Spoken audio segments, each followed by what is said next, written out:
Lord. आपण आजच्या संदेशाकडे वळू. आजचा जो संदेश आहे आणि हा संदेशाचं जो आजचा विषय आहे, जो अचानक विनाश, आणि या गोष्टीकडे आपण बघू. आणि माझी इच्छा तुम्हा प्रत्येकासाठी आहे. आजचा जो संदेश आहे, माझी इच्छा आहे का तुम्ही पर्सनली घ्या. माझी इच्छा आहे का तुम्ही या समजून घ्या. माझी इच्छा आहे आणि माझ्यापेक्षा ही देवाची इच्छा आहे का तुम्हाला या गोष्टीचं गांभीर्य समजलं पाहिजे. कारण मी तुम्हाला एक गोष्ट सांगतो. मागील दिवसात जेव्हा मी पुण्याच्या प्रवासाला निघालो, आमच्या कुटुंबातलीच एक व्यक्ती, एका स्त्री, तिचं निधन झालं, तिची डेथ झाली. आणि मी पुण्याच्या प्रवासाला सकाळीच असतो. माझ्या बायकोने मला जेव्हा फोन केला की ही स्त्री जी आहे आणि हिला मरण आलं किंवा ही काय झाली, हिची डेथ झाली.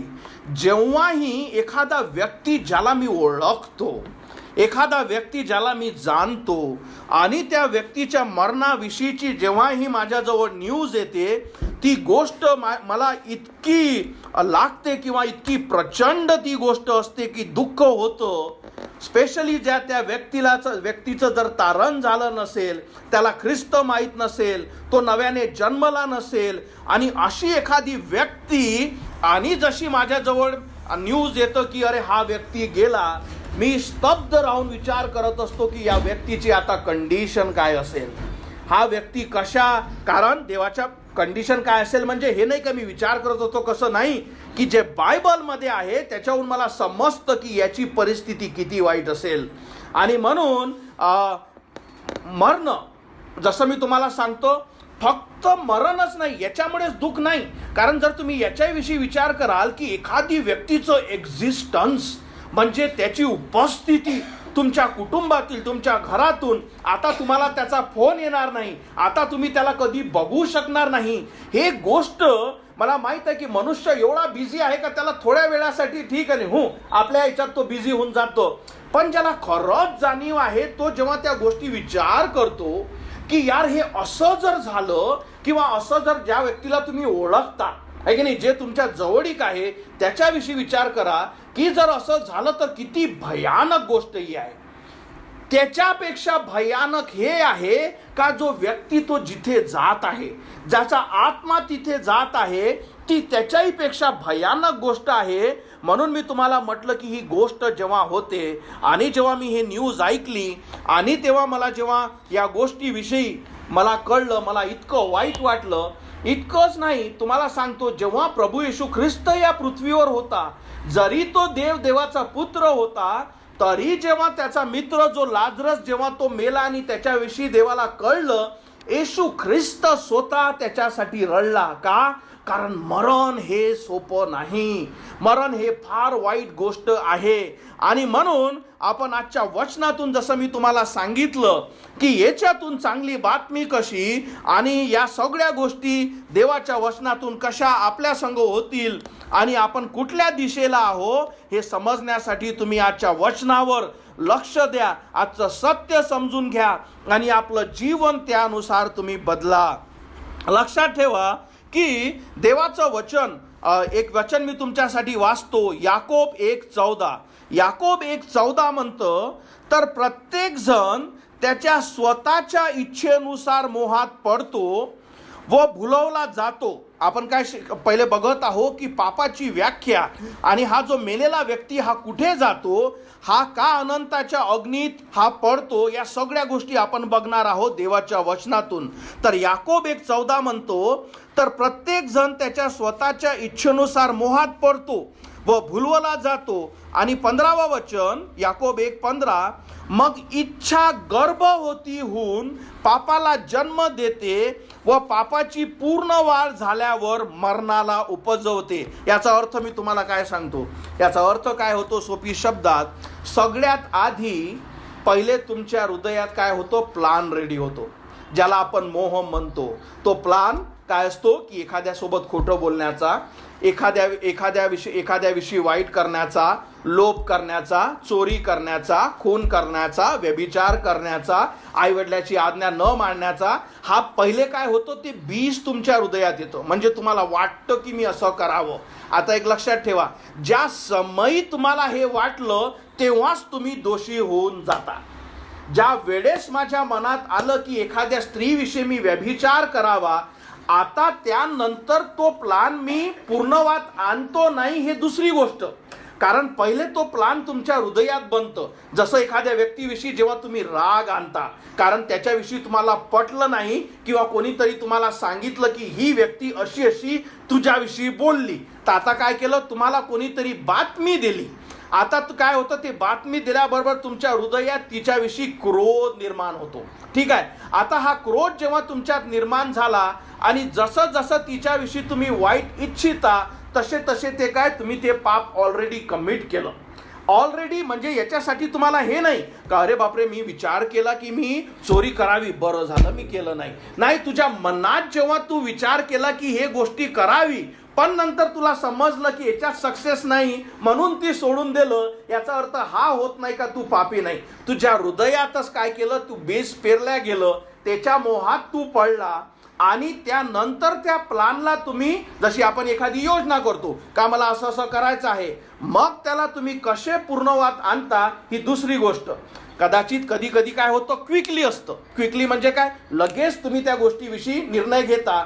कधी कधी त्याच्या वेळेस त्याच्यासाठी तुम्ही काय करता, दिवस घेता. ते तुमचे ते जे मोह आहे तो तुमच्या मनात काय करो वाढत राहतो. ही गोष्ट मी तुम्हाला कशाविषयी सांगितली का जेव्हा लहान असताना पहिल्यांदाच जेव्हा तुम्ही हे गोष्ट केली असेल, हे तुम्हाला माहित नाही तुम्ही कधी केली, पण देवाला तुमच्याविषयीचं सगळं अकाउंट माहित आहे. जेव्हा तुम्ही पहिल्यांदा केलं असेल आणि तेव्हा तुम्ही त्याला काय आणलं, प्रत्यक्षात आणलं. जसं एक सोपी गोष्ट आणि याच्यापासून कोणीच टळलेलं नाही. जेव्हा तुमच्या आई वडिलांनी तुम्हाला पहिली आज्ञा सांगितली असेल, कारण देवाच्या 10 आज्ञात लिहिले आहे का आई वडिलाची आज्ञा पाळ, आणि जेव्हा तुम्ही पहिलीच आज्ञा त्यांनी जेव्हा तुम्हाला सांगितलं आणि जेव्हा तुम्ही आपल्या मनातच ठरवलं की मी हे करत नाही, तेव्हाच तुम्ही पापाचे दोषी झाले. ठीक आहे.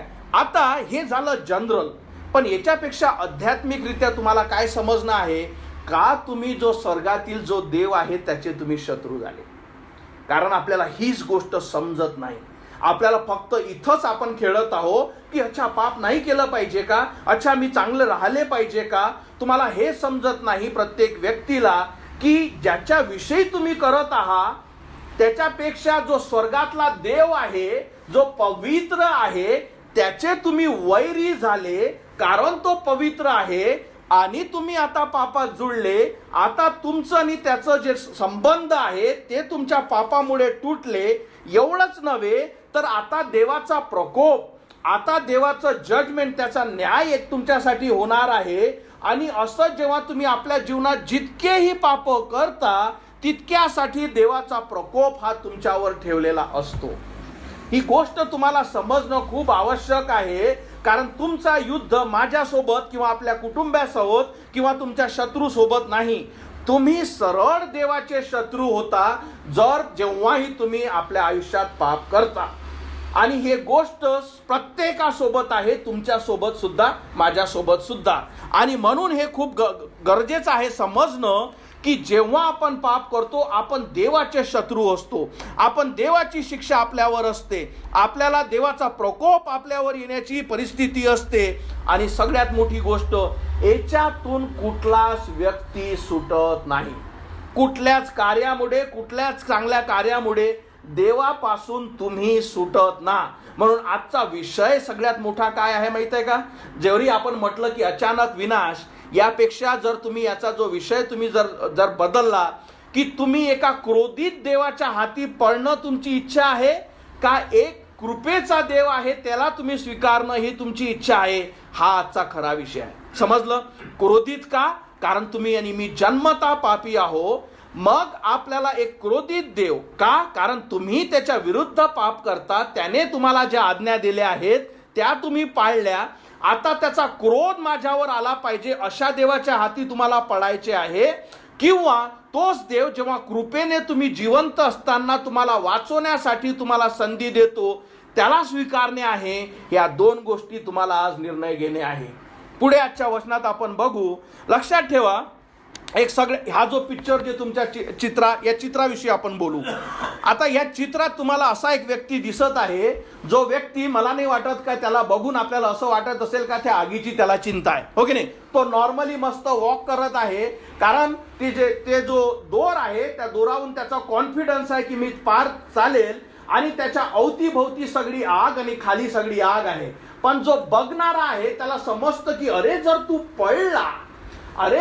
पडला तू सरळ त्या अग्नी तुला खाक केल्या जाईल आणि जे तुझी परिस्थिती होईल ते फार वाईट राहील. आता हे झालं या चित्राविषयी. जर मी तुम्हाला आता सांगितलं, आणि माझी इच्छा हेच आहे की या संदेशाच्या दरम्यान जो व्यक्ती तिथे उभा आहे, जोपर्यंत तुम्हाला समजणार नाही का तो व्यक्ती मी आहे, जोपर्यंत, आणि मी तुम्हाला सांगतो हे तुम्हाला मी पटवून देऊ शकत नाही. आणि म्हणून मी आज प्रार्थना केली की देवाच्या आत्म्याने तुम्हाला हे पटवून देवं की ती जे व्यक्ती उभी आहे ती मी आहे. ती व्यक्ती जे मी आहे ती जी उभी आहे, आणि जेव्हा एक दिवस तो पडेल, जसा हा जो व्यक्ती आहे त्याला काहीच वाटत नाही, त्या चित्रावरून त्याला असं वाटतं की मी सरळ चालला जाईल, असाच या जगातला प्रत्येक व्यक्ती अनंताच्या त्या कोण्यावर चालत आहे. प्रत्येक व्यक्ती चालत आहे. म्हणून मी तुम्हाला सांगितलं की जेव्हाही एखाद्या व्यक्तीची बातमी येतं त्याच वेळेस मी हादरून जातो. फक्त यासाठी नाही तो गेला, त्यापेक्षा की यासाठी का किती भयानक त्याच्यानंतर त्याच्यासोबत होणार. म्हणून मी तुम्हाला सांगितलं की हे खूप गरजेचं आहे. तुम्ही जोपर्यंत तुम्हाला समजणार नाही का हा व्यक्ती मी आहे, कारण देवाचं वचन हे सांगतं की एकदाच मरण आहे आणि नंतर न्याय आहे. आणि जोपर्यंत तुम्हाला समजत नाही की जसा मी इथून निघतो तसंच देवाचा प्रकोपात देवाच्या हातात मी पडतो, आता त्यानंतर कुठली संधी नाही, आता मला त्या अग्नीतून त्या जळण्यातून कोणी वाचू शकत नाही, अनंताच्या सरोवरात मी टाकल्या जाईल, जोपर्यंत तुम्हाला हे समजणार नाही कुठलाच व्यक्ती या जगातला ख्रिस्ता जवळ धावणार नाही का मला तू वाचव. कारण जोपर्यंत तुम्हाला या गोष्टीवर विश्वास बसणार नाही का मी पापी आहे आणि मी मरणार आहे आणि माझा न्याय आहे, तोपर्यंत त्यातून निघण्याचा विकल्प कधीच तुम्ही घेणार ना. का? कारण तुम्हाला या गोष्टीविषयी विश्वासच नाही. कारण जर तुम्हाला समजलं असतं की हे चित्र माझं आहे, या जगातल्या प्रत्येक व्यक्तीचं आहे, तुम्ही फक्त आपलं जीवनच बदललं नसतं. पहिले तुम्ही ख्रिस्ताला मागितलं असतं की मला तू वाचव. जसं मी तुम्हाला उदाहरण देतो, या रूममध्ये जर आग लागली, या बिल्डिंगला जर आग लागली, सगळ्यात आधी काय बघाल तुम्ही हे बघाल का की आग लागली आहे का नाही, तुम्ही हे बघाल की कुठून पडता येतं, कुठला मार्ग एक्झिट डोर आहे, कुठून मला बाहेर निघता येईल. तसंच आध्यात्मिकरित्या जरी तुम्हाला काही दिसत नसलं, हो की नाही, आज का? कारण देवाची कृपा तुमच्यावर आहे.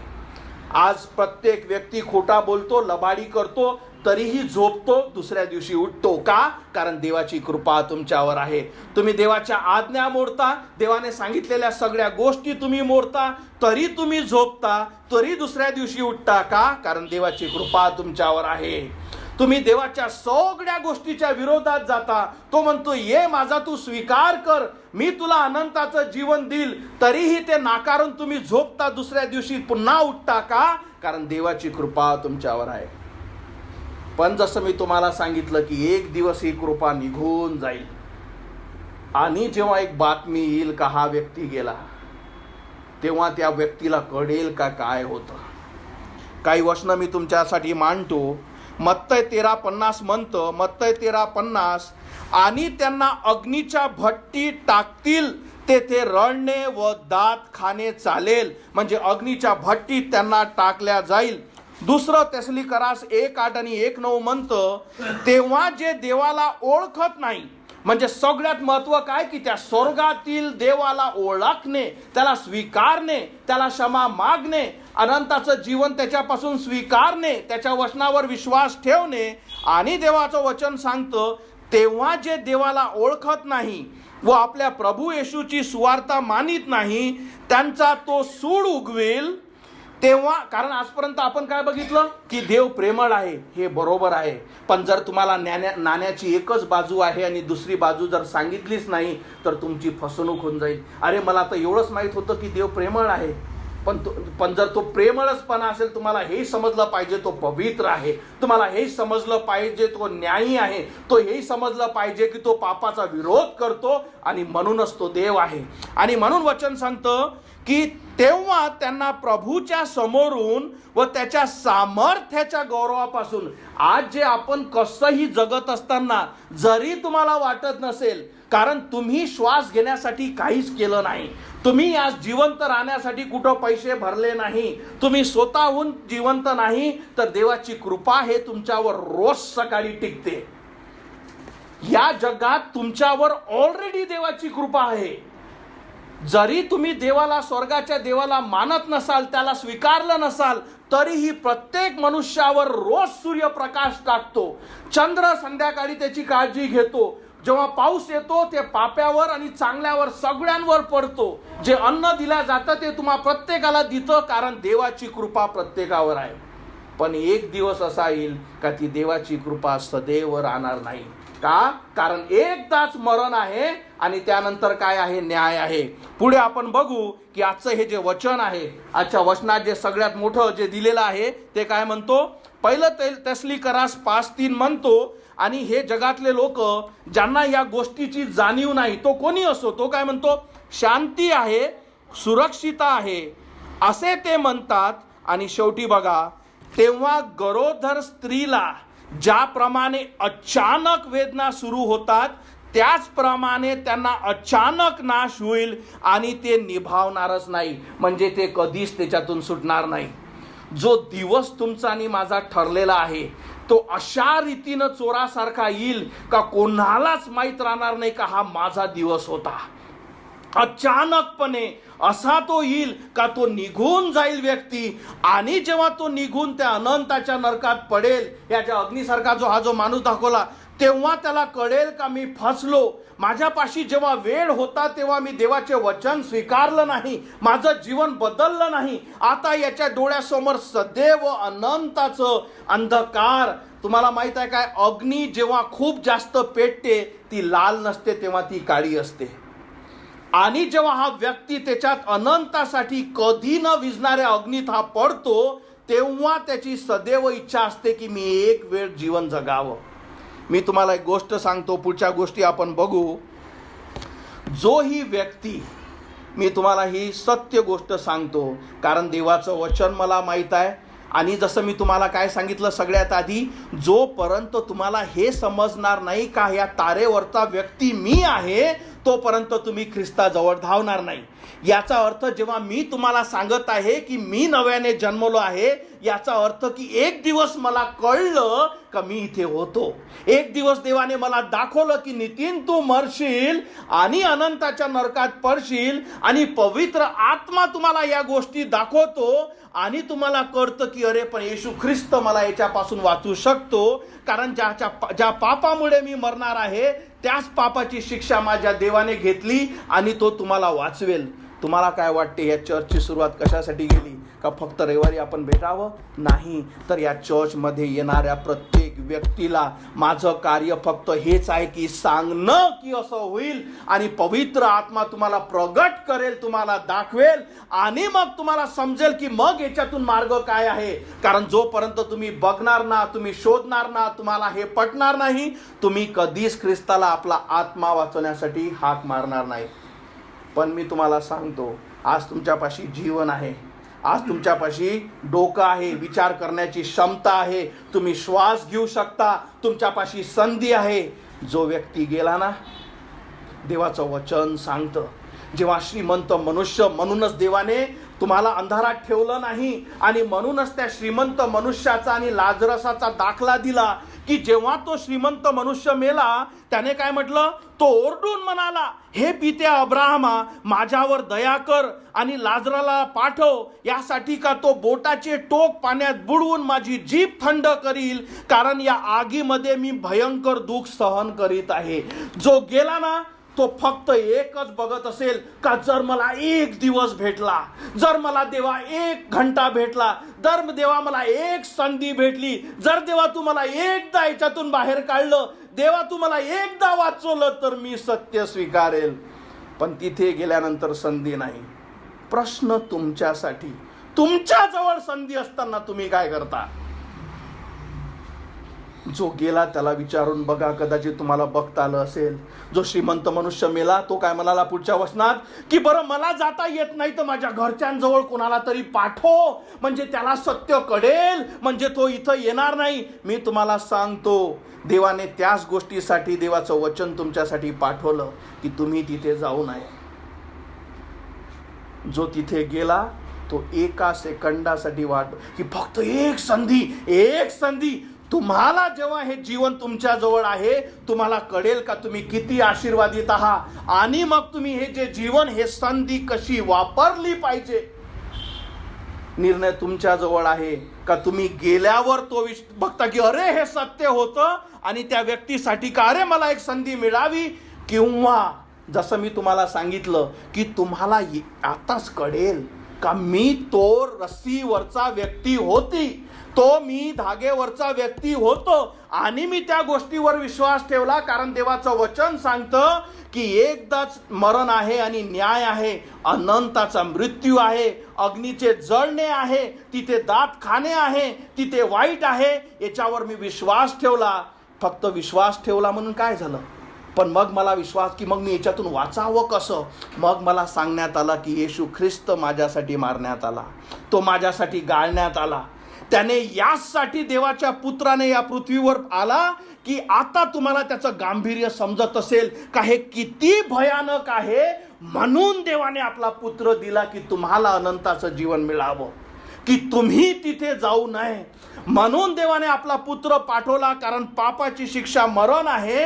आणि जेव्हा तुम्ही पहिलं पाप आपल्या आयुष्यात करता, तुम्ही देवाच्या प्रकोपाच्या खाली आहात. तो प्रकोप तुमच्यावर येणारच आहे, ती गोष्ट तुमच्यासोबत येणारच आहे. फक्त गरज आहे की देवाच्या वचनावर विश्वास ठेवून जो विकल्प ख्रिस्ताने तुमच्यासाठी दिला तो तुम्ही स्वीकारणे. म्हणून मी तुम्हाला सांगितलं, त्या दिवशी जेव्हा ट्रेनमध्ये मला ही गोष्ट कळली, मी विचारामध्ये त्या व्यक्तीविषयी विचार करत होतो. एकदा मी तुला सुवार्ता सांगितली होती, पण मला माहीत आहे जो व्यक्ती स्वीकारतो त्याचं जीवन बदलतं. आणि मी तिच्याविषयी विचार करत होतो की काय रडत असेल, काय ओरडत असेल, कारण आपल्या लाईफमध्ये फक्त मला जे पाहिजे तेच केलं. आपण जे सगळे आहो ना, जे लहानपणापासून जे आपली मूर्खता आहे ते काय आहे माहीत आहे, ते म्हणजे तुमच्या आणि माझ्या योजना. याचा अर्थ काय होतो मी तुम्हाला समजवतो. जसे तुम्ही लहानातून मोठे होता, पहिले तुमच्या डोक्यात तुम्ही पाप आणता आणि तुम्ही योजना राखता. काय योजना राखता का, की माझ्या आईवडिलाला फसवतो. तुम्ही त्याच्यात प्रत्येक मुलगा आपल्या आईवडिलाला फसवतो. तुम्ही यशस्वी होता, मग तुम्ही शाळेत टाकल्या जाता. मग तुमची योजना असते की मी माझ्या मास्तरला कसा तरी फसवतो, त्याच्यात तुम्ही यशस्वी होता. मग तुम्ही नोकरी लागता, तुमच्या बॉसला, तुमच्या मॅनेजरला कसा तरी माझा वेळ कसा तरी मी चोरून कार्य करतो. आणि या सगळ्या गोष्टीत तुम्ही काय करत असता, प्रत्येक व्यक्ती माझ्या धरून प्रत्येक व्यक्ती काय करत असतो, प्रत्येकाला फक्त फसवत असतो. त्याला असं वाटते की टाईम काढल्या जाते. जेव्हा तुमचं लग्न होते त्याला वाटते की मी माझ्या बायकोले, माझ्या नवऱ्याला फसवतो. जेव्हा तुम्हाला मुलं होतात, मित्र होतात, आणि म्हणून हे फसवणुकीचं जीवन जगत असताना तुम्हाला सैतान अशा गोष्टी शिकवतो का तुम्हाला असं वाटतं की एकदा मृत्यू येतं हे मला वाटतं, आणि मी आयुष्यात सगळ्यांनाच फसवत आलो, आणि एक दिवस हे जे मरण आहे आणि देवाला याला सुद्धा मी फसवेल. हा मूर्खतेचा विचार तुम्हाला असतो, कारण आयुष्यभर तुम्ही फसवत राहता. तुम्हाला असं वाटतं की काहीतरी असं काही होऊन जाईल, कारण आयुष्यभरात प्रत्येक परिस्थितीतून मी निघून गेली. परिस्थिती आली, पण आज मी बघते का त्या परिस्थितीतून मी निघून गेली. पण मी तुम्हाला सांगतो, ज्या देवाच्या आवाजामुळे पृथ्वी हादरते, त्या देवाच्या आवाजामुळे हिमालय हादरतो, ज्या देवाच्या आवाजामुळे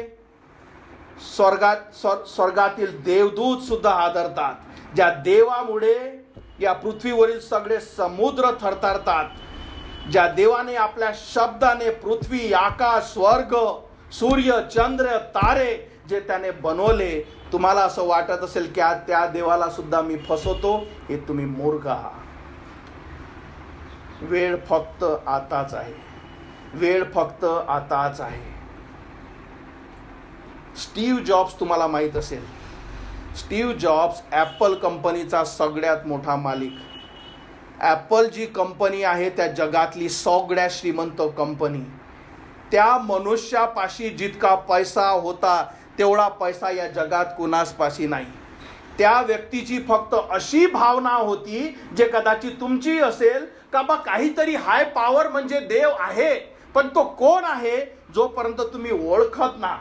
कारण तारण फक्त येशू ख्रिस्तामध्ये, स्वर्गाखाली असं दुसरं कोणीच नाव देवाने दिलं नाही ज्याच्यामुळे मनुष्याला तारण मिळेल. हा स्टीव्ह जॉब जो जगातली सगळी संपत्ती त्याच्यासमोर होती, हा मरत असताना त्याची नर्स सांगते त्याचे शेवटचे शब्द काय होते. त्याचे शेवटचे शब्द तो स्टीव्ह जॉब म्हणतो, ओ ओ ओ. हे फक्त त्याचे शेवटचे शब्द का? कारण त्याला दिसत असेल का सगळं पडून गेलं. त्याला दिसत असेल का मृत्यू आता आहे. कारण वचन सांगतं की सैतान प्रत्येकाला घेण्यासाठी आपली तोंड उघडून आहे का तू ये. आणि कदाचित देवाने त्याला दाखवलं असेल कारण तू जगात एवढं कमावलं पण आता तुझ्या समोर मरण आहे आणि म्हणून हा ओरडला. शेवटचा तो शब्द बोलून त्याने आपला प्राण दिला. तो मेला. आज स्टीव्ह जॉब सुद्धा तिथे आहे. जी स्त्री जिच्याविषयी मी सांगितले तेही तिथे आहे. देवाने ज्या व्यक्तीचा दाखला दिला तेही व्यक्ती आहे.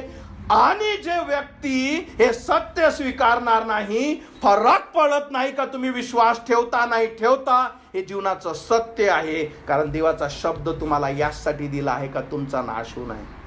जीवनातला प्रत्येक व्यक्ती ज्याने आपलं जीवन बदललं नाही, जो खऱ्याने पश्चाताप करत नाही, ज्याने ख्रिस्ताला हाक मारली नाही, ज्याला हे समजलं नाही का या तारेवरचा व्यक्ती मी आहे, मी मरेल आणि मी पडेल आणि माझी अशी हालत होईल का ज्याच्यातून मला कधीच बाहेर निघता येणार नाही, तिथे कधीच एखादा संदेशता येणार नाही का तू आता स्वीकार, आता संधी माझी निघेल. आणि जर हे झालं नाही तर तो व्यक्ती तुम्ही राहणार. कारण मी तुम्हाला सांगितलं का हा व्यक्ती मी होतो. फरक फक्त एवढा आहे का देवाची कृपा माझ्यावर एवढी होती का मला त्याने ऑलरेडी हे दाखवलं. कारण त्याच्याशिवाय मी कधीच ख्रिस्ताला हाक मारली नसती. येशू ख्रिस्त तर माझा देवच होता. मी तर लहानपणापासूनच चर्चमध्ये होतो. मी तर सगळ्या गोष्टी केल्या. त्याने काहीच फरक पडत नाही. जसा प्रत्येकाला काही काही दिलेला आहे तसा मलाही सुद्धा एक येशू ख्रिस्त देण्यात आलेला होता. पण ज्या वेळेस मला देवाचं वचन कळलं की तू पापी आहेस, मरशील, तुझा न्याय आहे, अनंताचं नरक आहे आणि त्याच्यातून वाचण्यासाठीच देवाने आपला पुत्र प्रभू येशू ख्रिस्त दिला, यासाठी का जो कोणी त्यावर विश्वास ठेवतो त्याचा नाश होऊ नये. म्हणून मी तुम्हाला सांगितलं आजच्या वचनाचं गांभीर्य मी तुम्हाला पटवून देऊ शकत नाही जोपर्यंत पवित्र आत्मा तुमच्यात कार्य करत नाही, जोपर्यंत तुम्ही शोधत ना की एक दिवस माझा राहील, मी इथून निघून जाईल, माझं अस्तित्व इथं निघून जाईल. पण अशा एका जागी जिथं देवाची कृपा नाही, जिथे संधी नाही, जिथे तारण नाही, जिथे स्वर्ग नाही, जिथे अनंताचं नरक. एका व्यक्तीने शेवटी मला त्या दिवशी मी वाचत होतो आणि त्याने लिहिलं की हजारो वर्ष व्यक्ती अनंतकारच्या नरकात काढेल, त्या यातनेत काढेल आणि तो जेव्हा बघेल त्याला समजेल का एका सेकंदा एवढाच फक्त वेळ झालाय अजून. कारण अनंत म्हणजे कधी न संपणार. कारण देव अनंत आहे, त्याची निर्मिती तुम्ही अनंत आहात. फक्त प्रश्न हा आहे का तुम्ही हे स्वीकारता. हे होणं प्रत्येकासोबत आहे. हे तुम्ही माना न माना, देवाचं वचन कधी बदलत नाही. फरक फक्त हे आहे का याच्यावर विश्वास ठेवून देवाचं वचन सांगतं 1 योहान 5:13 जे देवाच्या पुत्राच्या नावावर विश्वास ठेवतात त्यांना मी या गोष्टी लिहित आहे यासाठी की तुम्हा सार्वकालिक जीवन लाभले आहे. लाभले म्हणजे जे टीचर आहे ज्यांना मराठी समजतं, लाभले म्हणजे भूतकाळ. मला जीवन लाभेल यासाठी पास्टर नाही, मला जीवन लाभले आहे ते कधी, जेव्हा मी देवाच्या वचनावर विश्वास ठेवला. हे खूप समजणं आवश्यक आहे. कारण जर तुम्हाला असं वाटत असेल का मी चर्चमध्ये राहून एक दिवस मला तारण प्राप्त होईल, तुम्हाला कधीच समजणार नाही. वचन काय सांगतं? जे देवाच्या पुत्राच्या नावावर विश्वास ठेवतात त्यांना मी या गोष्टी लिहित आहे यासाठी की तुम्हा सार्वकालिक जीवन लाभले आहे. तुम्हाला लाभेल किंवा तुम्ही आशा धरा किंवा तुम्ही विश्वास धरा, हे वर्तमान नाही तर भूतकाळ आहे. कारण ज्या वेळेस तुम्ही विश्वास ठेवता, देवाला हाक मारता, देवा माझा आत्मा वाचो, मी विश्वास ठेवते मी पापी आहे, मी विश्वास ठेवते माझ्या राजा की माझ्या पुढे अनंताचं नरक आहे, पण मी विश्वास ठेवते की माझ्या पापासाठी तू मारण्यात आला, गाळण्यात आला, तू देवाचा पुत्र आहे आणि तुझे वचन सांगतं की जोही तुला हाक मारेल तो वाचवला जाईल. मी तुझ्या वचनावर विश्वास ठेवते. येशू मला तू वाचव, माझ्या पापाची क्षमा कर, मला अनंताचं जीवन तू दे, मी तुला माझा देव माझा तारणारा स्वीकारते. जेव्हा हा छोटासा निर्णय तुमच्या हृदयात तुम्ही घेता, या सगळ्या गोष्टीपासून तुम्ही वाचवले जाता. दुसरी गोष्ट, जर तुम्ही वाचवले खरंच गेले असेल, तुम्हाला समजतं माझ्या जवळचे मरत आहे, तुम्हाला समजतं की हे मला लाभलं, हे माझ्या कुटुंबाला गरज आहे. असं कसं होऊ शकेल का मला सत्य समजलं पण मला वाटतं की माझ्या नवऱ्याला नाही पाहिजे, माझ्या बायकोला नाही पाहिजे. ज्या दिवशी देवाने माझा आत्मा वाचवला, सगळ्यात आधी माझ्या बायकोपाशी धावलो, म्हटलं नेहा तू मरत आहे, मी अनंतासाठी देवाने मला वाचवलं, मी मरत होतो, नेहा तुला स्वीकारावं लागेल. देवाने तिच्या मनात कार्य केलं, तिने ख्रिस्ताला स्वीकारलं, तिचा आत्मा वाचला, नंतर माझ्या मुलाचा, आणि त्यासाठीच हे चर्च आहे. प्रश्न हा आहे, तुम्ही या गोष्टीवर विश्वास ठेवला आहे का तुम्ही फक्त या अनंतासंग खेळत आहात? आज मला जी स्त्री गेली आहे तिच्याविषयी समजतं, आजही तळपत असेल, कारण कधी न थांबणारी गोष्ट आहे. म्हणूनच देवाने तुम्हाला हे वचन दिलं आहे. कशासाठी?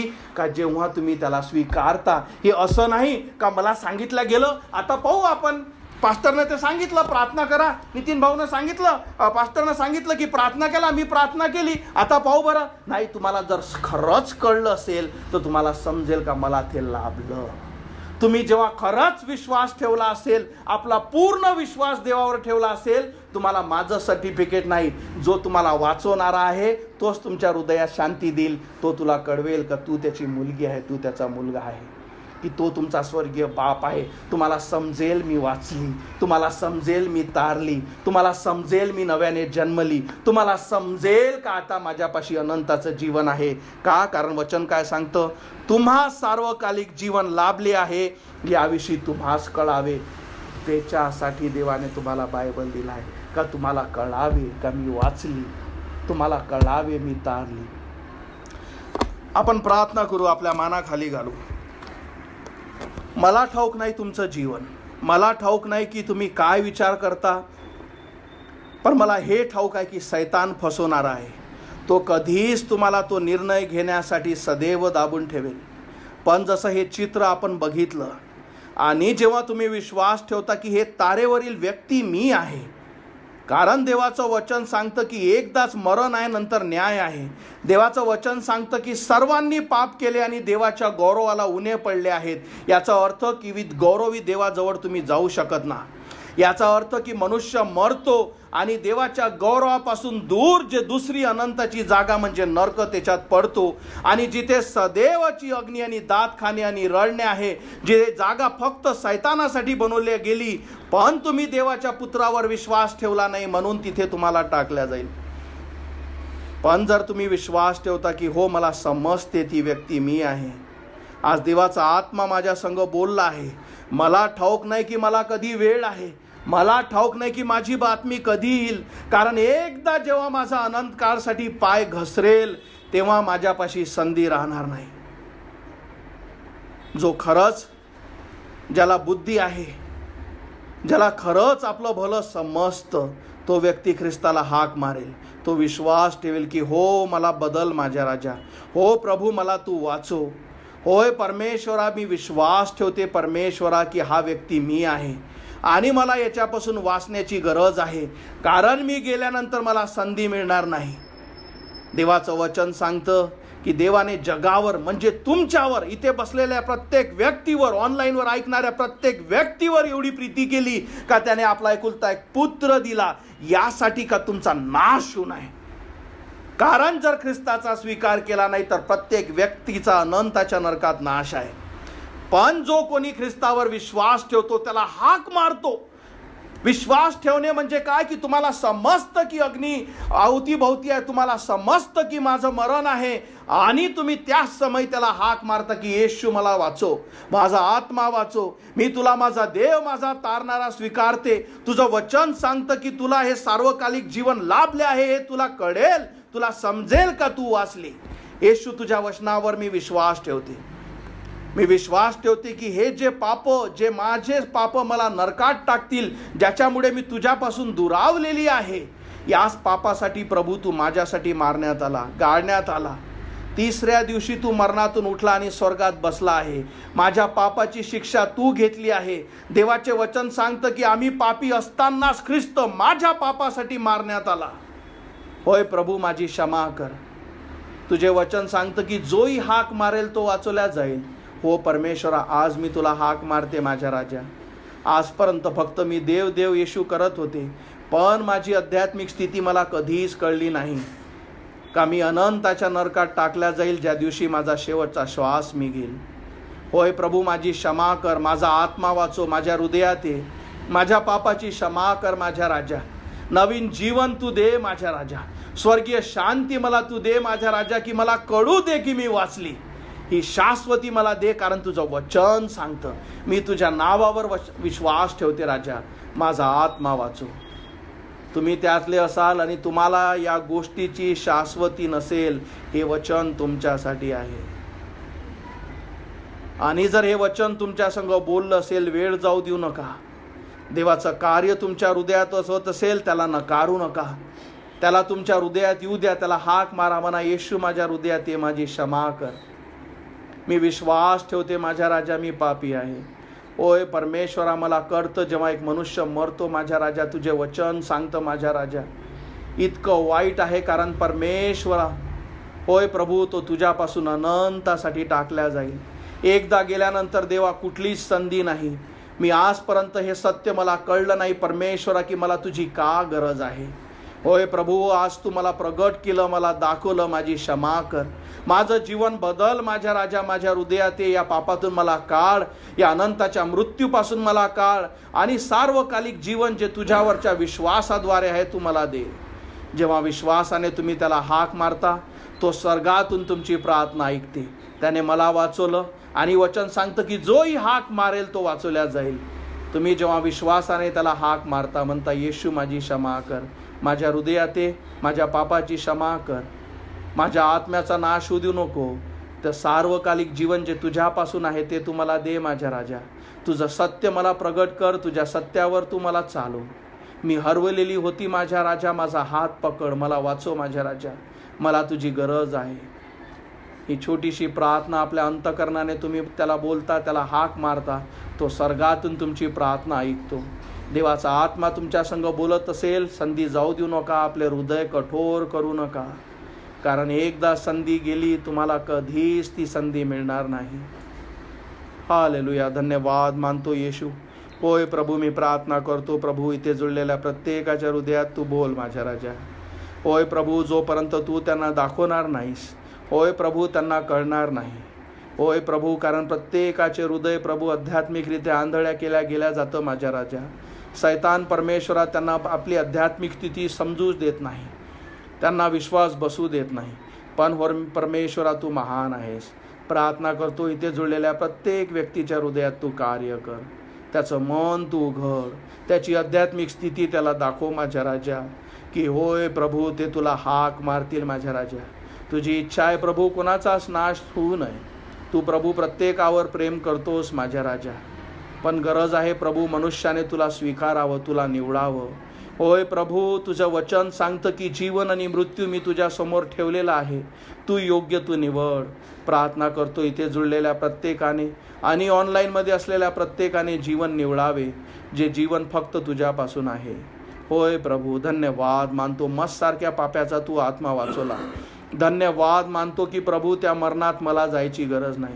धन्यवाद मानतो प्रभू की मला परमेश्वरा सार्वकालिक जीवन तुझ्यामुळे मिळाले.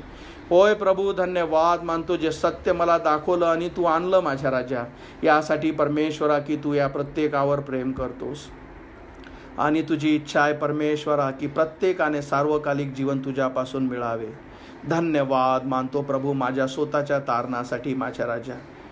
होय प्रभू, ही शांती जी आहे का मला तिथे जायचं नाही. होय प्रभू, ही जे परमेश्वरा हा जो विश्वास जो आहे जे तू दिला आहे प्रभू की मला तिथं जायची गरज नाही. वचन सांगतं परमेश्वरा की जेव्हा जे तुला स्वीकारतात, होय प्रभू, जेव्हा ते शरीरामध्ये परमेश्वर आपलं शरीर सोडतात त्यांच्यासाठी अनंताचं जीवन आहे. ते प्रभूला बघतील. होय परमेश्वरा, प्रार्थना करतो इथे जुळलेल्या प्रत्येकाला तुझ्या हाती सोपवितो माझ्या राजा. प्रत्येकाच्या हृदयात तू कार्य कर. धन्यवाद मानतो येशू, गौरवितो तुला. आणि ही प्रार्थना प्रभू येशू माझा तारणारा याच्या जिवंत नावात मागतो म्हणून तू ऐक माझ्या येशू. आमेन.